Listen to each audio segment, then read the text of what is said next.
Voilà, donc je voulais revenir une dernière fois à l'aspect du Sud, là, pour ce qui concerne les hommes.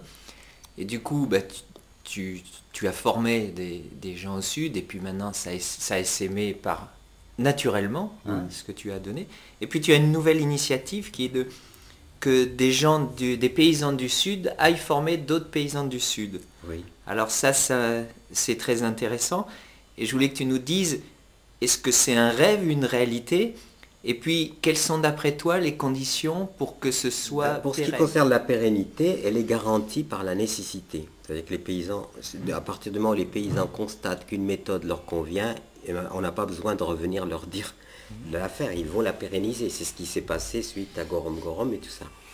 Aujourd'hui, on arrive à une situation dans laquelle Terre et Humanisme en particulier et moi-même, nous recevons nous sommes sollicités d'une façon très très forte par de plus en plus de paysans. Et je ne parle pas que seulement de l'Afrique, parce qu'on voudrait aussi se situer sur l'Europe, notamment, se situer sur l'Asie, où on est demandé un peu partout. Disons, la problématique de la terre, de la nourriture, etc., est une problématique mondiale, globale, et nous sommes extrêmement sollicités.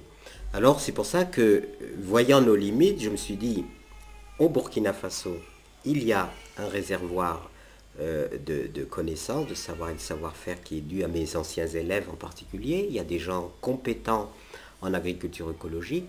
Pourquoi ne pas les mobiliser à propager l'agriculture écologique sur la base de ce qu'on appellerait la formation itinérante, c'est-à-dire des agroécologistes qui iraient dans les villages, puisque tous les villages sont agricoles, ben, ils s'installent dans le village pendant 15 jours, un mois, ce qu'il faut pour former les populations sur place. Ce qui allège la logistique, il n'y a pas besoin de trouver des hébergements, de quoi que ce soit. Les gens vivent chez eux, appliquent directement sur leur propre terrain, et ainsi diffuser l'agriculture écologique.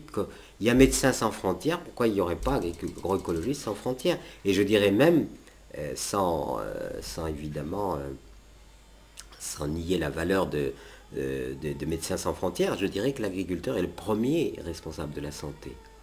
C'est le premier, il passe avant le médecin. Le médecin ne vient que corriger les défaillances. Et un paysan qui produit une nourriture de qualité, ben, il est le premier maillon, disons, à partir duquel s'instaure la santé. Donc c'est pour ça que nous voudrions vraiment donner à ce projet quelque chose de, enfin une amplitude.